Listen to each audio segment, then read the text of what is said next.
Привет, друзья! 8-й день. Скребемся. Ну, мы так не с утра скребемся, но сколько-то уже поскреблись. Да, там бетон-контакт. В той комнате, я не знаю, с какой стороны, куда они шли, но они поняли смысл бетоноконтакта и вмазали его серьезно. Вот там, где Саша вчера чистила, и позавчера. Вот он, бетон-контакт. Нас сегодня трое уже. С нами еще один товарищ, Алексей. Вот, здравствуйте, Алексей. Здравствуйте, Александра, здравствуйте. Между прочим. Привет. Вот. Не путайте Алексей, Александра. Понятно? Не путайте, не запутывайтесь. Мы занимаемся тут. Занимаемся мы бетон-контактом. Я только встал сюда, в этот угол, и вот сколько я смог за один проход сделать. Ну, каждый по-своему. На потолке как бы вроде полегче, потому что потолок там больше мела. Тут как бы мела поменьше, вроде бы. Вот. Саша скребет розетку там. Или не скребет? Скребет. Скребет розетку. Сколько-то она почистила здесь, но как бы не очень-то. Нормально я почистила. Я не вижу разницы. Чистила, я чистила. А ну-ка, погоди. О, ну да, что-то есть. Ну, уже получше, чем было. Намного лучше, чем было. Да. Вот так как-то все. Ну, все по-разному. Потолок там можно наскребать вот так, и потом как-то скребком сдирать, смачивая. Я не знаю, ну мне как-то тут сложно. Я еще не работал в этой комнате. Я насечку сделал, вот первый раз прошел, насек все, что смог. Где-то надрал немножко. Вот. Сейчас смочу и пройдусь еще раз. Вот этот как раз межукосинный блок. Вот. И пройдет где-то не менее часа, я думаю. Пока так делаем. Вот так идет все. И вот это желтое какое-то пятно, на котором, скорее всего, много медного купороса. Так, вот, половинку на второй раз прошел. Уже видно, да, сколько я снял за первый раз? Ну, реально, вот так оно идет. То есть оно реально там плотно сидит, штукатурка под штукатуркой, бетон-контакт. Вот он, красный везде, его очень много. Он реально работает. Оно само не отскакивает. Это реально тяжелый съем происходит здесь. На второй раз это идет вот так как-то. То есть я как-то не делаю каких-то особых усилий. Но я двумя руками я больше контролирую, естественно. Как бы вам показать, я вот сюда давлю немножечко. Как бы двумя руками по-другому. Ну потом покажу, попрошу кого-то поснимать и покажу. И вот как бы на второй раз вот идет съем второй раз. То есть осталось, и плевать на него, не надо его сейчас трогать, надо просто пройти еще раз, пока мокренько. Может, кому-то удобнее было бы за раз чистить там в ноль. Мне неудобно так делать лично. Особенно здесь, где довольно-таки сложно. Тут не могу. Вот здесь не могу за раз. Ну и ладно. Как бы убрать, что там. Вот здесь не снимается как бы много. Ну и пускай не снимается. Я расслабил слой этот.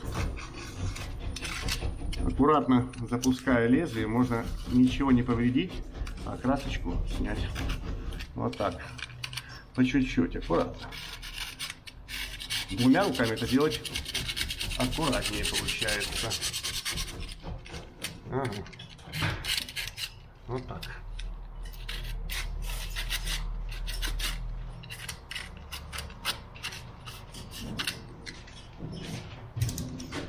Вот здесь вот так можно делать.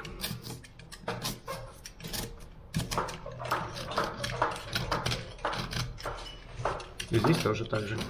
Приближаться к полке с двух сторон. Не идти от полки туда и туда, а подходить к ней вежливо.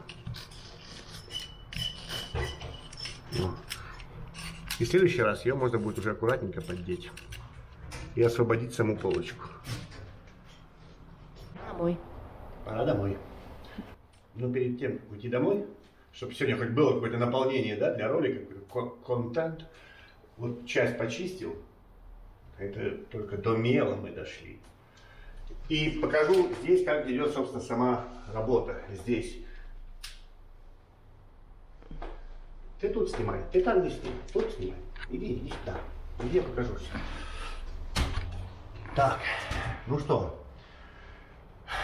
Ну, как обычно мы чистим. Но тут необычно, ребята, это это необычная расчистка, потому что, во-первых, у нас тут еще греют эти радиаторы, еще не выключили. На улице 23 или 24, и тут просто жесть. То есть мы тут такие... Насчет расчистки. Это получается третий проход. После третьего прохода уже как-то можно приступать к чистке мела. Что можно сказать еще? В процессе скажу. Нож обычный, самый дешманский нож. Можете взять самый дорогой нож. Ну, у этого ножа, конкретно у этого вот ножа из Леруа, очень удобная застежка. То есть ее удобно там, вот там. Я не вижу ее, но я вот могу вот так делать. То есть бывают неудобные. Это супер универсальный инструмент, особенно для таких дел. Более универсального я не знаю. Можете чистить чем-то другим, может. Не знаю. Показываю, как мы делаем. Контент. Делаю вам развлекательный контент. Что? Его большой плюс в том, что он дешевый, его не жалко. Он условно бесплатный. Да, это условно бесплатно. Это расходник вообще. Фу, стоит 50 рублей, а работает месяц, 2, 3. Я не знаю, мне сколько он. Лезвия для этого ножа. Лезвия покупаются, потому что я где-то говорил, лезвия, вот две пачки лезвий из Леруа. Это и это. Так вот, вот эти лучше. Вот я сейчас поставил новое лезвие, вот это зеленое. Они меньше как бы затупляются, меньше тупятся. Ну как бы медленнее это делают, медленнее деградируют. Они чуть-чуть плотнее, чем вот эти. Если у вас будет стоять выбор, знаете, что вот эти ножи, они, ну как бы, мне они выглядят получше. Вот эти, которые зеленые лезвия. Это все просто тоже смешные расходники. Там одно лезвие стоит несколько рублей там.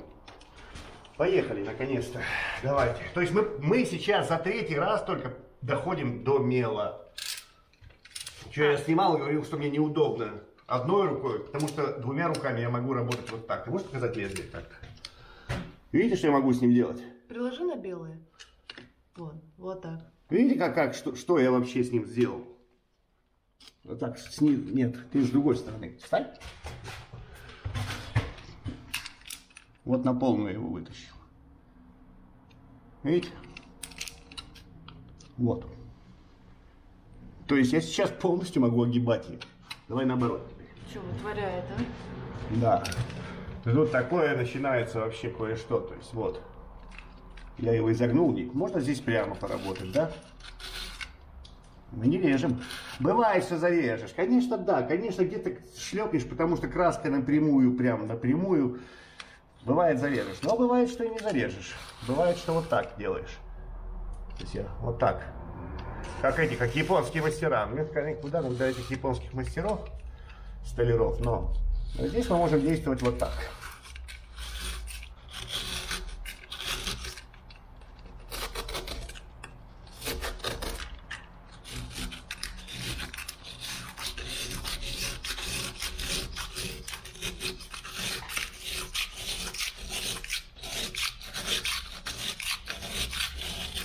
Задел. Но вот такой участок за такое короткое время очистил. Чутка задел. Ну, не будем кривить душой, у нас цель не стоит, не задеть. Это было тогда очень длительно все.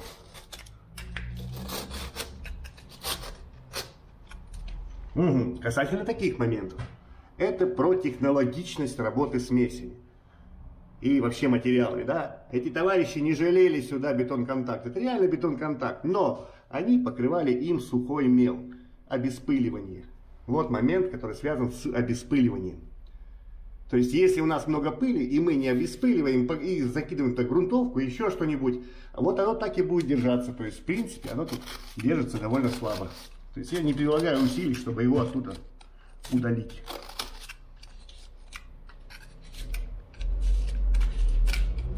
А это бетон-контакт. И там, где он сцепился хорошо, видите, его оттуда, трудно его оттуда изъять. То есть, он там сидит прям. Но там, где был мел, или там много пыли, получается вот так. Как здесь можно работать? Можно работать вот так, например. Также здесь. То есть на полку, от полки мы никогда не начинаем. Это, ну, как бы ее порежешь по-любому, если начнешь от нее. А вот если идти на нее, то может быть вполне прилично. Кожуру такую, да? Мы делили апельсин. Много наших полегло.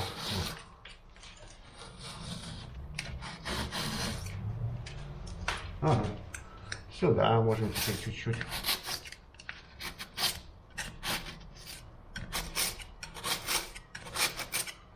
Ладно. Сейчас возьму.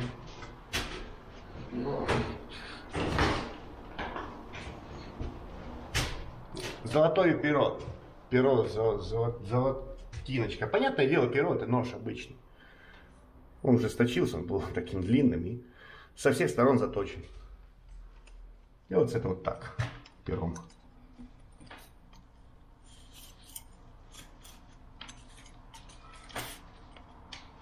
Двумя руками мне удобнее будет, наверное, но я не в руку стою, мне с той стороны пойти.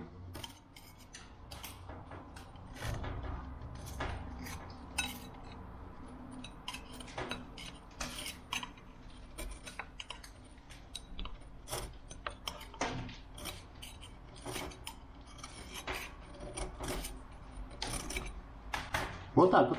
Вот так оно работает. Ну так получается, что там под полочкой собралось много мела, который никто не вычистил. Что нам на руку, естественно. Да.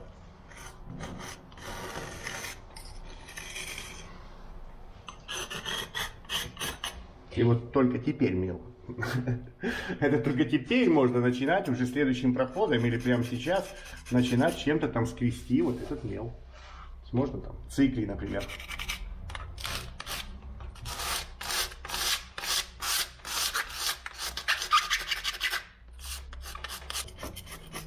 Так, сверху то же самое, абсолютно. Я не знаю, как я держу, как-то, не знаю, как, куда я там чего держу, но как-то оно само так делается.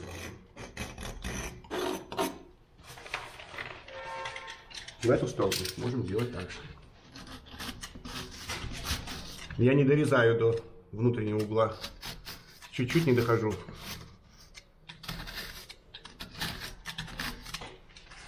И теперь опять пером.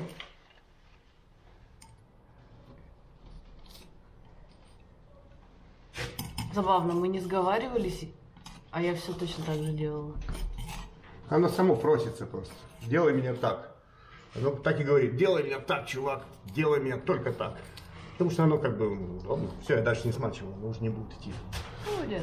Не хочу. Тут тоже не смочено. И глаза еще светятся. Старайся. А ты не попал в нее.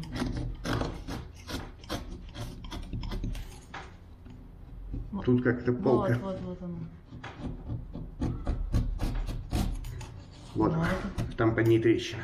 И это может и не 10 лет этому ремонту, наверное, поменьше, потому что не проявилась вот эта трещина. Может, несколько, 3-5 лет, не знаю. Непонятно. Но ремонт это свежий. У нас ни разу еще не было, чтобы следующий потолок, следующий, как говорится, объект, чтобы был легче, чем предыдущий. Всегда какой-то геморрой. А, вот пошла полка, скололась. Но это вместе с штукатуркой. Там штукатурка новая.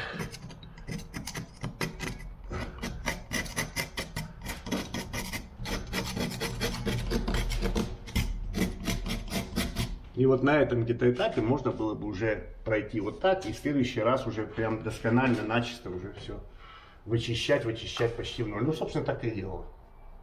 Да. Скорее всего. Да. То есть 4-5 проходов, и золотой ключик у вас в кармане.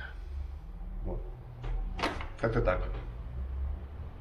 Вот Саша до какого состояния дочистила. Говорит, я хочу еще пером. Дайте мне перо, я буду пером. Все. Оно весело, там ковыряешь, отколупываешь все это. Ну, как бы, по-своему интересная штука. Пером помахать.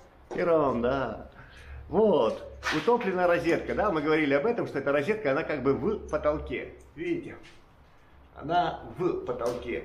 Потому что это как бы в стиле получается этой комнаты. Потому что у нас вот это поле, оно тоже утоплено.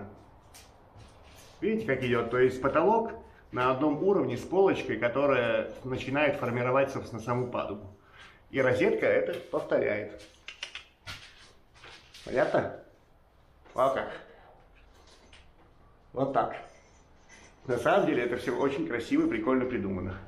Ну, пока вот так, Саша, до такого состояния довела, говорит, очень трудно оно идет, медленно.